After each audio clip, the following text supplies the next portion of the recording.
You had Rotarians that cooked some family dishes, and then you also had some professional restaurateurs there with their wares. So it was good. It's a lot of fun. Good deal. I'm glad it was good. I Tuesday nights are trivia nights when the kiddo's in town, so Hmm. I couldn't really. He would have gone by himself and taken my credit card, and so it was more a regulation thing for me than, family bonding. Yeah. Hey, Dean. Oh, I see you're at the Man on Main. I thought that was a different background. Wow. Get ready to start, it looks like. Looks like it.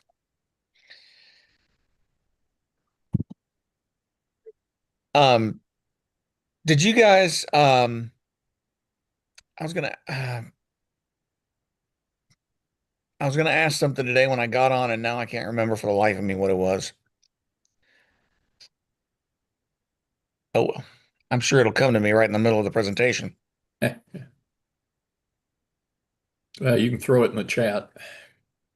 Yeah, there you go. Maybe I'll do that if it comes to me.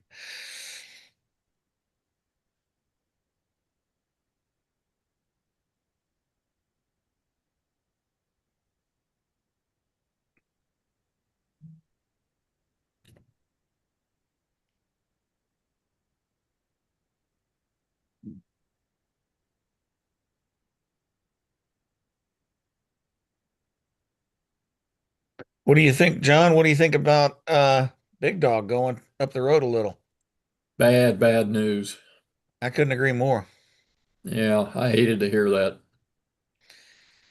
And the fact that he didn't tell anybody. I mean, Well, apparently he still hasn't talked to yeah. UK.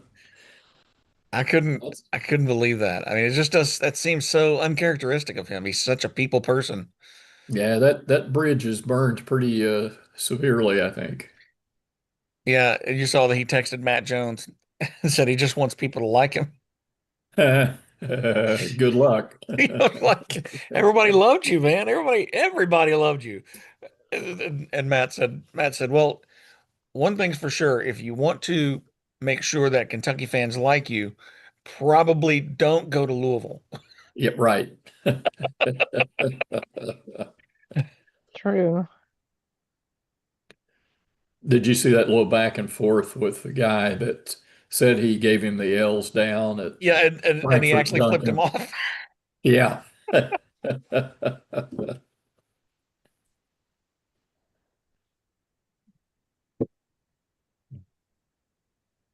Yeah, that was funny.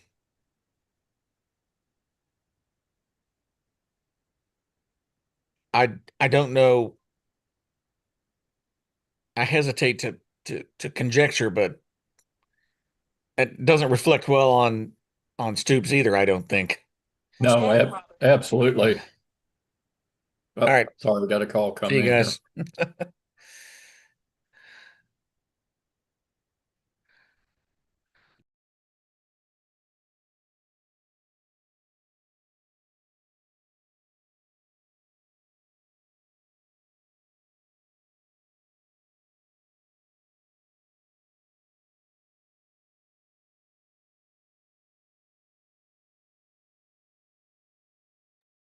I'm letting Dean know that it's still muted. I think he might have forgotten to unmute.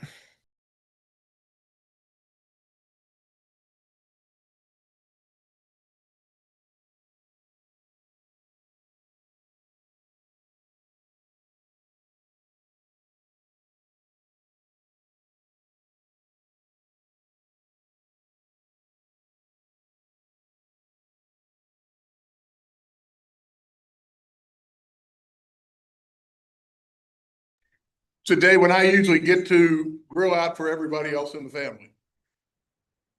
Father's Day was founded in Spokane, Washington at the YMCA in 1910 by Sonora Smart Dodd, who was born in Arkansas.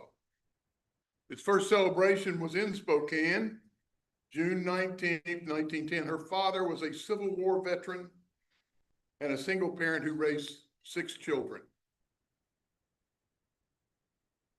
after hearing a sermon about Anna Jarvis's Mother's Day at Central Methodist Episcopal Church in 1909, she told her pastor that fathers should have a similar holiday honoring them. A bill to accord national recognition of the holiday was introduced in Congress in 1913. In 1916, President Woodrow Wilson went to Spokane to speak at the Father's Day celebration and wanted to make it official. But Congress resisted, fearing it would become commercialized. That may be the last time Congress was right about anything. U.S. President Calvin Coolidge recommended in 1924 that the day be observed by the nation, but he stopped short of issuing a national proclamation. Two earlier attempts to formally recognize the holiday had been defeated by Congress as well. In 1957, Maine Senator Margaret Chase Smith wrote a proposal accusing Congress of ignoring fathers for 40 years while honoring mothers, thus singling out just one of our two parents. In 1966, President Lyndon Johnson issued the first presidential proclamation honored fathers, designating the third Sunday in June as Father's Day. And 6 years later, in 1966, 6 years later, it was made a permanent national holiday by President Richard Nixon and signed into law on April 24th, 1972. I hope everybody has a great Father's Day. Thank you. Thanks, Phil. Let's give it up for the dads. Here to introduce guests, got Jim, and welcome to all those on Zoom and holding down the Zoom fort, Dean. Come on, Jim. Thank you, Brett.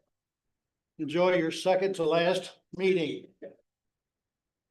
Okay, we've got a good group of Rotarians, guests of Rotarians, as well as some visiting Rotarians. So if you will stand briefly when I call your name, then we'll hold our thunderous applause and recognition until everybody's been introduced, okay? A guest of the club, we have Malia Schmidt. Is over here. We have the president of Transylvania University with us today as a guest of Lyle Hanna, Brian Lewis. Where'd he go? Wow. Tell you what, Brad Blaine has a guest today, Cody Quinn. There he is in the back. Sharon Reed has a guest today, Karen Wilson. And finally, Sharon Townsend's guest. She wanted to make sure I pronounced her name correctly. I think I have the last name down, but it's Mariana Martin.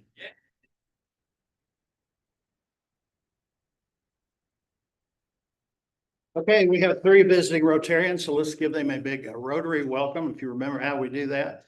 Hi, somebody. Okay, from the Pikeville Club, we have the president-elect, Karen Roberts Prater. Hi, Karen. We also have from Pikeville, Stephanie Abshire. Hi, Stephanie. And finally, we have our past district governor from the Lexington After Hours Club, Gene Clark. Hi, Gene. So thanks to everyone who's with us today. Please come again soon. All right. Thank you, Jim. And now time for the lottery. Jaron Johns is this month's sponsors, unable to pull the names out, so I will in his stead. I'm going to pull 1 and number 1165, and the second is 1162. I tried to jumble it up. Oh, no. I tried to jumble it up. 1165 and 1162. Yeah, both of them. You got both of them? Oh, all right, Linda. Okay. We're looking for the Queen of States. Looking for the Queen of And Spades. it's $606. Buzzy, you got a birthday next week. We'll see Spades. Queen of Spades. Okay. Ah, we'll try again. Thanks for playing, Buzzy. Ah. Hey, Linda. Pick a winner.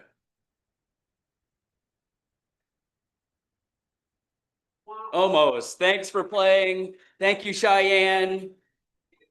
And get your dollar. Appreciate that. Celebrating birthdays this week, Pam Goodwine. Buzz Carmichael, are you here? I saw you, Buzz.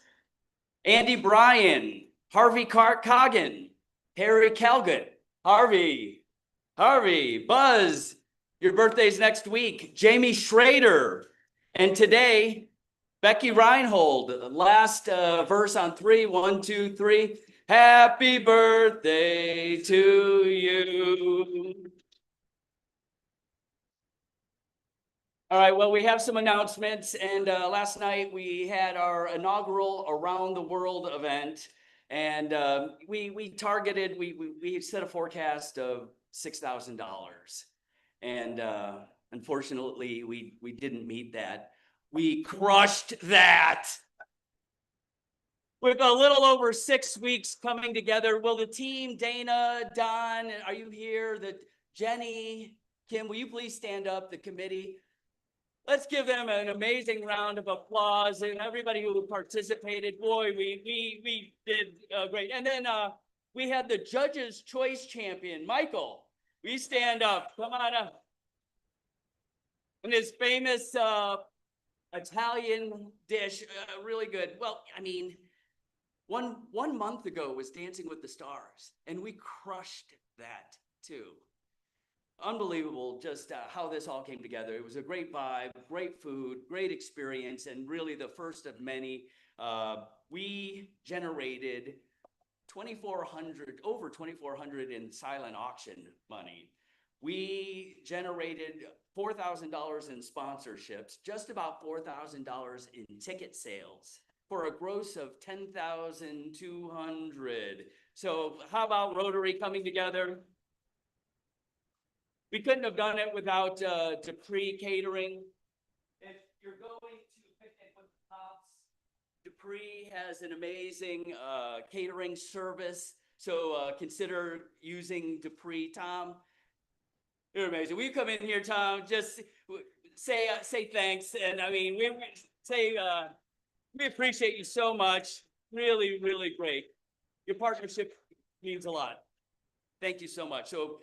Hey, and without any more buzz, the next announcement, will the Pollinator Garden Committee, if you've seen them, I don't know if you've seen them yet. Will you come up and share your announcement, please?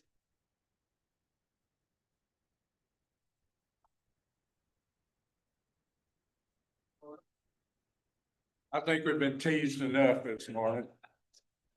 Jack has a new name for our committee. What do we call Jack? SSOB? There we go. There we go. Ladies and gentlemen, I can report to you from the Rural Urban Committee that our garden is in excellent condition.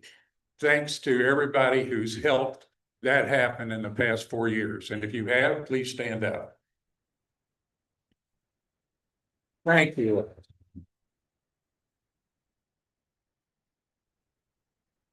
We've had over 450 hours of Rotarians' time.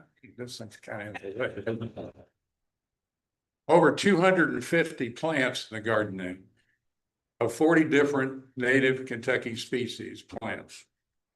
Now, why are we doing this? As Jerry Vandermeer says, you all take your job very seriously, but clearly not yourself. He's right. He's right. We have a really good time and cut up out there when we're digging our hands in the dirt, planting plants and getting rid of Bermuda grass, the enemy, right? And Jeff Thompson asked me to recognize Suff's Furniture. Well, Jeff and I have loaded up, 3 or 4 truckloads of cardboard that we put down before we put the mulch down to hold the weeds down. They have a hard time coming up through that cardboard. Now, on your table is this little piece of paper, and if you'll grab it and look at it, we're going to talk about this, and we're actually going to bribe you to try to know what pollinators are about and get you to come to our open house on the 21st. The address is there, Kennewood Park, 612 Brownwood Parkway, from 9 to 12 on Saturday, the 21st. Okay? coffee, donuts, and we're also going to have orange juice and lemonade. And what? Family friend. Oh, yeah, I'm supposed to read some more here. Come see the garden.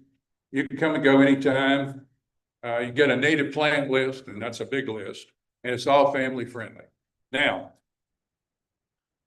I'm going to ask you who are pollinators, and if you know the answer to that, raise your hand, and you're going to be recognized by one of these spotters. And if your answer is correct, you get a cookie that was made by Jeff's wife, Lynn. All right, so here's a hand right here. Go ahead, spotters. There's one. Mr. Daw, he said bees. Fly. Correct. Flies gets a cookie right here, sir. Amen, brother. Yeah. Well, should we give her a cookie? Yeah, let's give her a cookie. All right, any more hands, any more? Back here in the corner. Judy. Wasp is correct. Over here, where? Hummingbird, she's exactly correct. Any others? Here's another one, right here. Bats are correct. Oh boy, this group is good. I don't know if you remember from the last time we did this or not, but we're excited. Any other hands? What about fish? Fish? Oh, No. I hadn't thought of that, but no. Any others? Here we go. What'd she say? Birds? Yeah. Well, we said the bird. I give her a cookie anyway. Patty helped us. Patty helped us. All right, another hand right here. Mosquitoes. Mosquitoes. You are dead on, man. Now that one fooled me. I would have never thought. I mean, I've seen them bite me a bunch, but never on my flowers. What was that? Squirrels? I don't know. Is squirrel a pollinator? I'm sorry, that's not on the list. But if you beg us, we'll give you a cookie. Yes.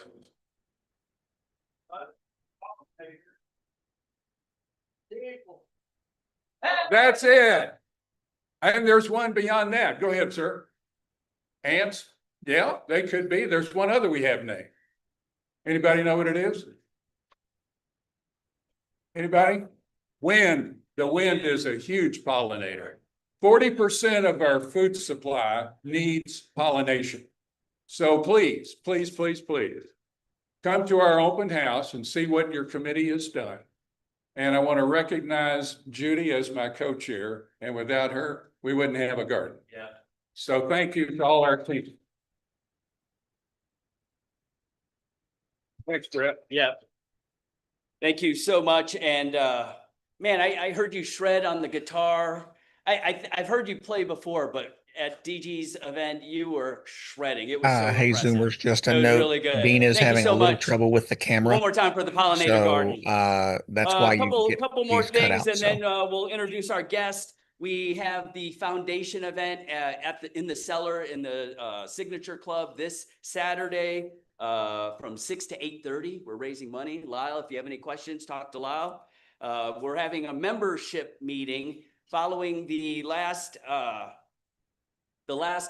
meeting of this month on the 26th. We had a membership meeting earlier this week, and we got some great initiatives, and that's a big, big lever for our club. So we encourage you to get involved. Lastly, the President's Cup is the highest honor for this club and an award. And it's given to a member whose service leadership and impact define what it means to be a Rotarian. This year, that honor goes to Kim Johnson. Now, normally we would give this award and present it at the last meeting. Come on up, Kim. But Kim's going to be in Calgary going to Rotary International because of course she is.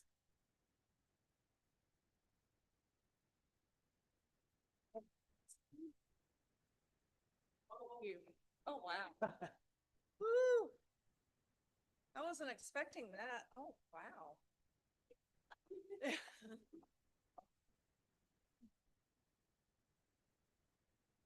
Oh, thank what to say. Well, I've got a few more things. Good. Shoot, Um, don't have to talk. Kim and I have co-chaired Dancing with the Stars since Yeah. since 2019. And I've seen the level of excellence that she brings year after year. But this last May 10th, she outdid herself. From the big picture strategy to the late night logistics, Kim poured her heart into this event and helped make it one of the most successful in club history. She gave her time, talent, and treasure generously and relentlessly. And yes, she may have stressed a few of us out as well along the way, but we only know that's because she cares that much. When Around the World came rolling around 1 month later, she, of course, in Kim fashion, arrived in big with Wurst and Kraut. And what was the name of the last one? Hey, oh. Another German Spatzle. spatch that we can't announce, representing Germany with her signature spirit. Kim, your leadership this year and forever has been nothing short of extraordinary. You've made a lasting mark on this club. And even though you'll be thousands of miles away when we officially award this, we hope you feel the appreciation from here to Calgary. Congratulations.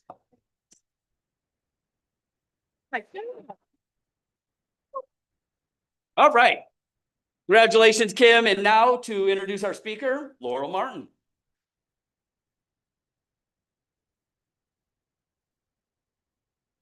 Good afternoon, you all. I have just loved this past year the opportunity to invite speakers to speak at our weekly luncheons. And when I started thinking about that list of people we might include, today's speaker was one of the first that I included in that brainstorming session. Junior Achievement of the Bluegrass has benefited tremendously from a longstanding partnership with the Kentucky Coal and the Friends of Coal Association through their very generous education and community outreach program. It's been said that beneath Kentucky hills, coal burns not just as fuel, but as a legacy of generations who powered a nation. At JA, we are proud to teach young people of the Commonwealth of this rich history and this exciting future. And it is my pleasure to welcome Steve Gardner to the podium to share a bit about that with us today.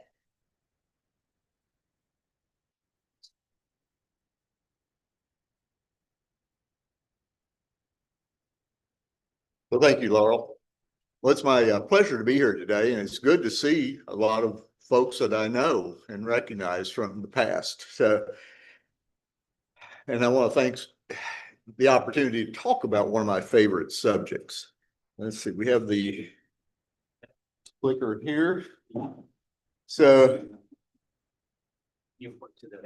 oh yeah, this way. There we go. Okay. Now can you hear me? Probably should face the mic. So I want to give you a little bit of my background, and I'm here today not officially representing AIME, which is the American Institute of Mining, Metallurgical, and Petroleum Engineers, but it's been my honor to serve as the 2025 president. And AIME actually only has 4 members. But between those 4 members, we represent 200,000 people in the energy and materials business across the world. The Society for Mining, Metallurgy, and Exploration, where I served as president in 2015, the largest mining professional group in the world. Then the American Institute, no, the Association, I can look at it and cheat here. Association for Iron and Steel Technology, the Society of Petroleum Engineers, and the Minerals, Metals, and Materials Society. Now, do I have any fellow engineers here in the audience? I know Sharon Townsend, you used to be associated with a lot of engineers. And I understand Dean Lester comes to the meetings occasionally, but anyway, AIME was part of the United Engineering Foundation, founded in 1904 with support from Andrew Carnegie. And AIME traces its roots to 1871 when 21 coal mining engineers in Wilkes-Barre, Pennsylvania formed that. But from that group arose all of those other organizations which essentially supply the majority of our energy and materials for modern society. The United Engineering Foundation, which was founded by the mining group and the civils, mechanicals, and chemicals and electrical engineers, all trace their roots to those early days.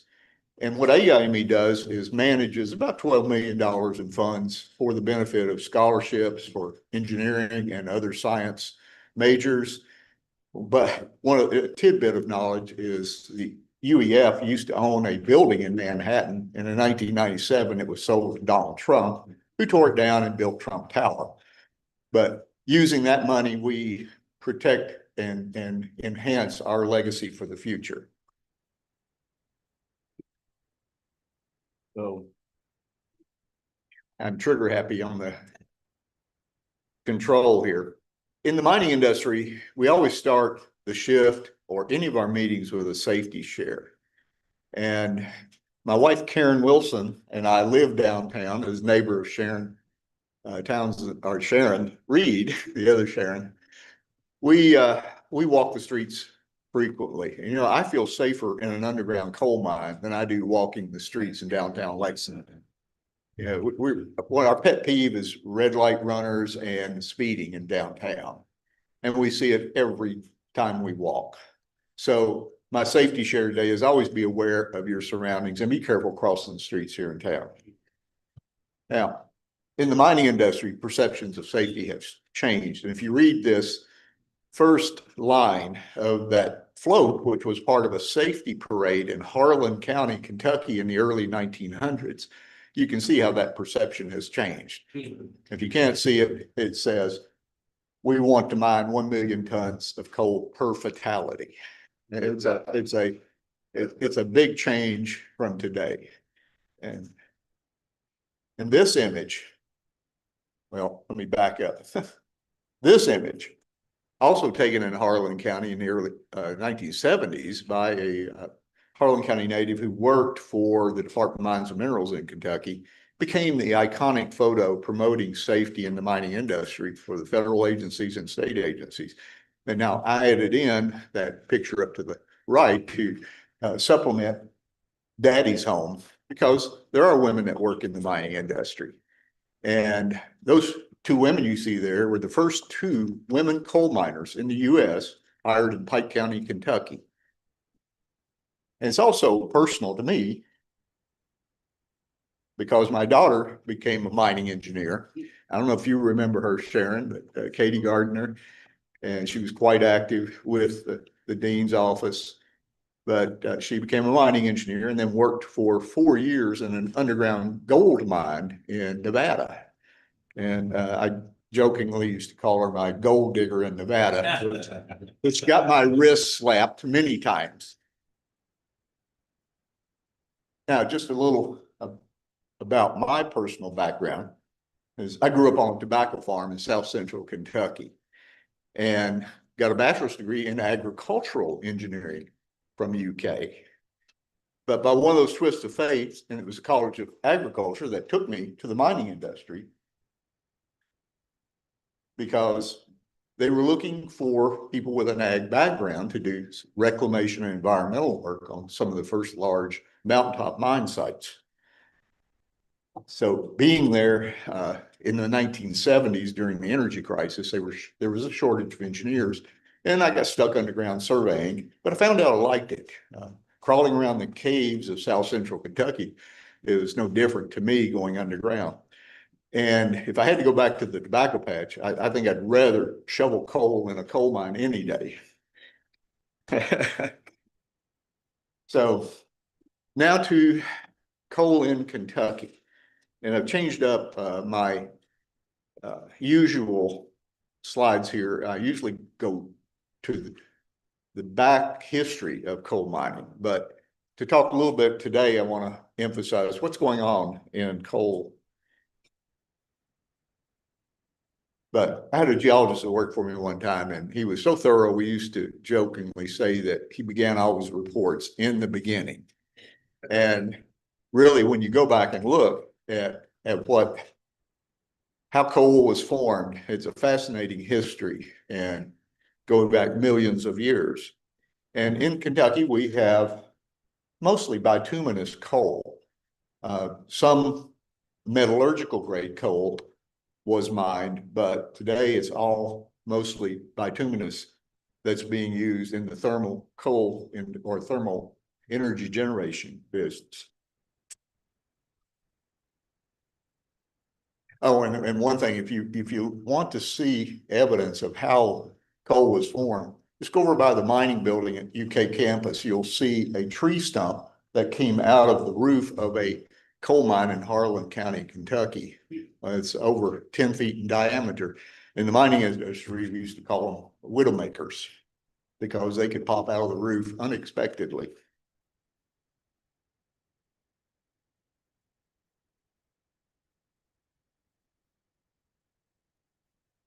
I read a book a few years ago called Coal, A Human History. And in that book, there were two very astute observations. One, and I'll paraphrase here, is that coal was the genie out of the bottle that allowed Great Britain to become the world's greatest industrial power scene at that time. And then coal in the United States allowed us to transform a wilderness into the greatest modern industrial society that's been seen. And if you look at the coal fields of the United States, you can see how they're strategically placed that allowed the Western expansion to always have a fuel source and energy source for materials that allowed that Western expansion.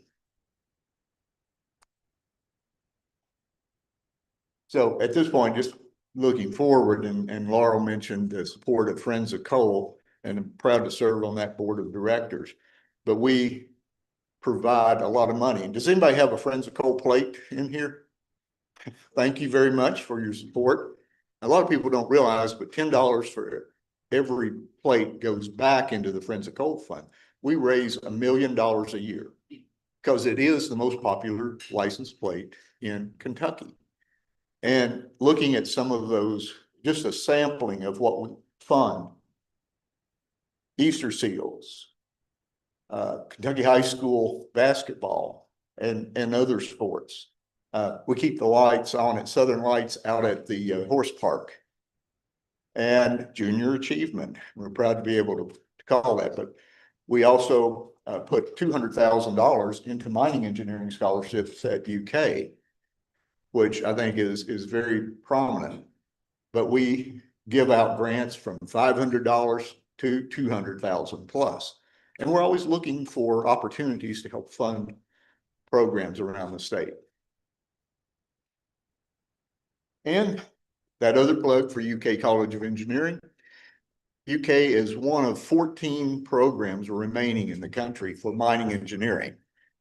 And we only graduate about 400 mining engineers a year. There's a great shortage there. And if you know of any kids looking at engineering as a career, tell them to consider mining, because those kids graduate debt-free and with guaranteed jobs, one of the highest paying jobs in the country. And those women engineers, as I said, that's something that's very passionate to me. We have a great shortage of women in engineering in general. And then in the mining field, I think we're keeping up with the national average, but it's less than 20% of engineers are female. Now, let's talk about the future of coal. As I said, I normally go back in time, but let's talk about where we are today. This is electricity generation by source. Right now, coal is only about 16% in the country, but look at that total figure. Fossil fuels is about 60%. And the surprising numbers, even with the advent of alternative sources, we're still very low percentages. The wind leads the way with about 10%, hydro about 6%, solar's only about 4%. They're all growing, and I have no problem with those alternative forms. We need all forms. I think we're going to see the greatest growth in the future in nuclear. And the alternative sources provide supplemental energy because the country's energy demand, the world's energy demand is growing all the time. And you've probably heard about the regional transmission organizations and problems with grid reliability around the country. I think we've even experienced a little bit of that in Kentucky. And my wife's a much better expert on that. She worked for the Energy and Environment Cabinet in Kentucky until retiring a couple of years ago. And then she retired from the Public Service Commission, where she was legislative liaison and public information officer. So she's my energy expert I go to get my statistics. And we still have an issue across the country. You heard about the blackouts in Texas, rolling blackouts in the Northeast. And unfortunately, I think we're going to be seeing more of that in the future.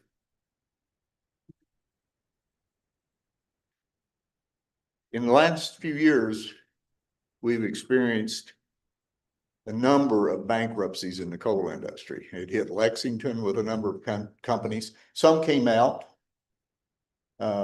Wyoming is the leading producer in the country.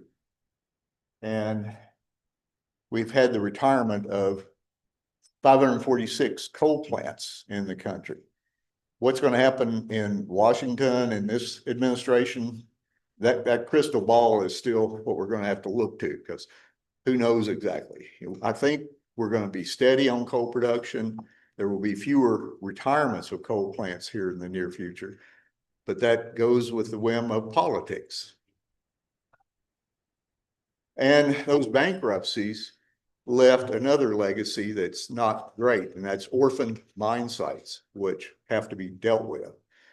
And one of my part-time jobs at this point is working on the Kentucky Abandoned Mine Land Program. Kentucky received about $100 million to work on those problems. Some just straight reclamation and dealing with the problems of landslides and water quality. And some is trying to stimulate economic development in the coal fields. Another example from a worldwide standpoint is this chart shows who's leading the world right now. And Kentucky is only at 24.5 million tons production, most from West Kentucky. And that flip-flop in past years. West Kentucky was known to have higher sulfur coal, which power plants had to stop using a lot of because of the air pollution. But then scrubbers were developed and new technologies allowed the Western Kentucky coals then to be utilized more economically than the higher quality coals in the Appalachian region. The other chart in the background shows employment. And right now, there are about 4,000 people employed in the Kentucky coal industry. Now, what about the rest of the world globally? What's happening? You know, the rest of the world found it likes electricity and all the modern conveniences. And how are they fueling that? With coal. We're producing more coal in the world now than ever. About 8.7 billion tons. And you look at the other countries, India, Indonesia, and then the US. The US used to produce over 1 billion tons of coal per year. And at one time, Kentucky led the nation in production at around 179 million tons per year. It was around 1990, as I recall. Here's that slide that shows it, production measured in terawatt hours. And you can see how China's economy there is just ballooning compared to the rest of the world. Coal resources. The US still has more coal than any other country in the world, followed by Russia, China, Australia, and India. we do export some coal worldwide. Our metallurgical coals, mostly from West Virginia, some from Alabama. A lot is exported to other countries for steel production. Kentucky used to have a lot of good quality metallurgical coal, but it's mostly been exhausted at this point.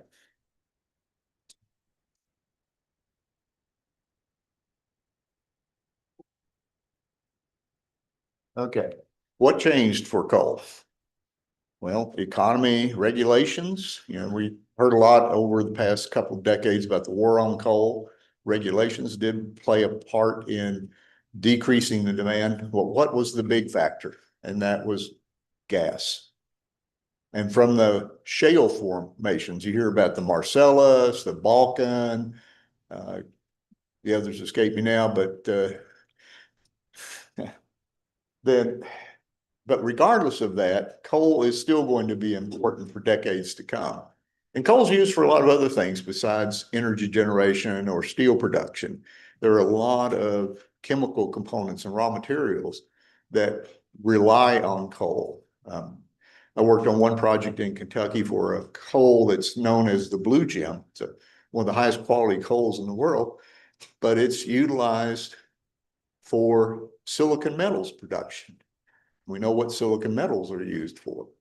It's only a couple of 100,000 tons a year, but it's very crucial in that production cycle.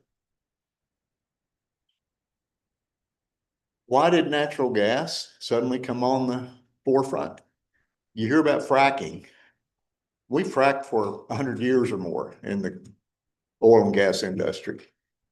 The real development was horizontal drilling, where companies could drill down miles and then drill horizontally for miles and on multiple holes per drill pad. And they were drilling into what's known as tight shale formations and then fracking to release the gas. And if you look at gas production, it continues to increase. And you saw a figure earlier, natural gas is around 50% of our energy right now in this country. And we are exporting natural gas in the form of LNG or liquefied natural gas. It's been quite controversial over the last few years, but I think we're going to continue doing that. And other countries are beginning to rely upon our natural gas because they've outlawed fracking, especially in Europe, but they'll take our exported natural gas in liquid form. So what's going to happen over the next few years? I think with current administration, you hear that, it's drill, baby, drill, and it's keep coal on the forefront. I'm not sure it's going to change a whole lot. We'll probably stay pretty level with our current production, and our infrastructure is aging. The coal plants we have a lot of them are outdated. It's going to take a big investment to keep them going. Will we build new coal plants? Not likely. So nuclear, we're seeing a lot of talk about small nuclear reactors. In fact, co-locating those SMRs at former coal plants and converting those into generation capacity for the future. But it takes many years to get a nuclear plant online. Thank you. So my career, a lot has been dedicated to how can we utilize the mined lands. That agricultural background, I did go back and get a master's in mining engineering and environmental systems, but my focus has been on utilization of reclaimed mine sites. And we saw a few years ago the tragic flooding in eastern Kentucky and hundreds of homes being literally wiped out. There's been an initiative started to build new homes, but where are we building those? The initiative is called High Ground. We don't hear this a lot, but all of those sites, and took the New York Times to point it out, all of those sites are on reclaimed mine sites in eastern Kentucky. And literally hundreds of homes.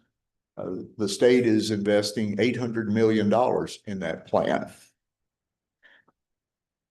We're also hearing reports of new solar farms on reclaimed mine sites in eastern Kentucky. And it's not really something new. I had the pleasure of working on a couple of projects, the Stonecrest Golf Course and the Raven Rock Golf Course. But I worked on them when they were still mountains, and worked on the permitting and mine designs to create level plateaus that could be used for development. But also in East Kentucky, we see airports, hospitals, schools, housing developments, industrial parks. And we're also seeing a lot of prisons being built. It's been very controversial. There's a new one being planned in Letcher County right now on a reclaimed mine site. This one is in Martin County. The prison you can see up in top part, but then the rest of that area is an industrial park, and then nearby is another mountaintop airport.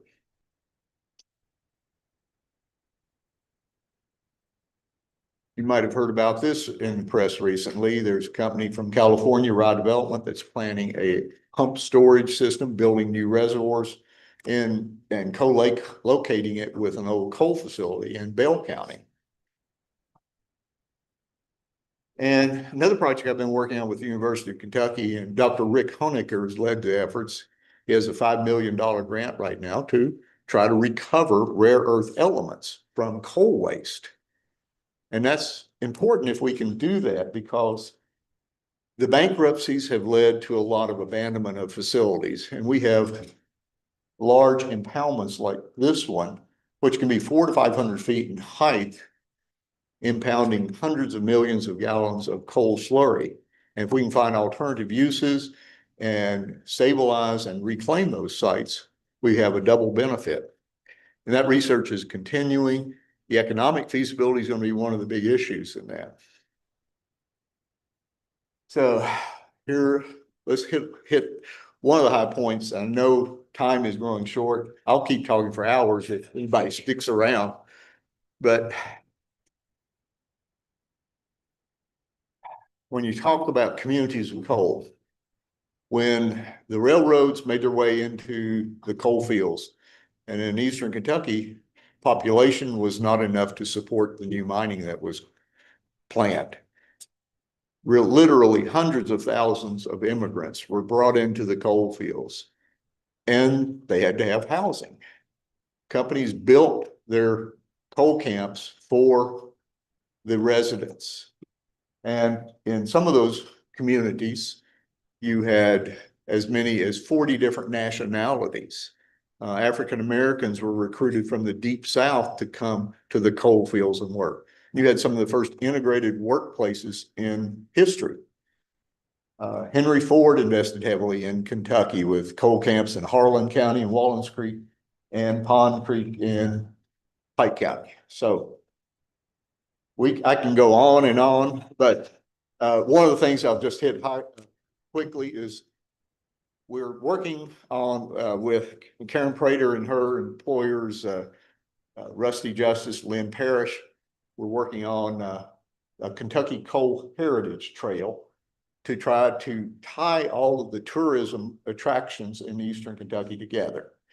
And that's a program that we're working on. We'll be in Pikeville in a couple of weeks. And I think the Dean of Engineering and UK chairs are going to be there for some special events. But we're proud to, I always love this. Rusty Justice had this quote in one of the national interviews he did.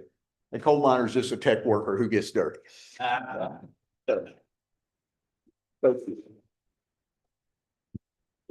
you very much. Steve, will you be around if anybody has any questions? They come up to you. And before you go, on behalf of the Rotary Club of Lexington, thank you so much for speaking with us today. This is a lithograph of our very own Bill Strauss put together for you. Thank you very much. Oh. Next week is our third Thursday, and it's our Doing Rotary Differently from 6 to 7:30, Military Missions Summer Operation Send. on Wednesday, see Alicia or Chris Campbell. And then it's President's Day, the 26th. You don't want to miss that. Thank you all. Thank you, Steve. We are adjourned. Don't forget the pollinator garden.